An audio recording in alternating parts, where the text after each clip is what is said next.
Hello guys, in this video I am going to show you how to turn on use mobile data function to start your video and view other participants' videos using mobile data as well as Wi-Fi on the Webex Meet application.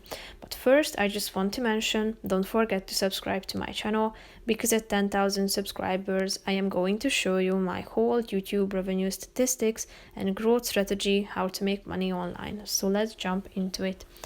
First of all, open the application on your phone, then tap on the settings icon in the upper left corner of the screen.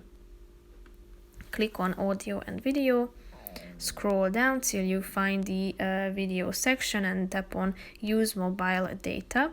Next to it you are going to find a button.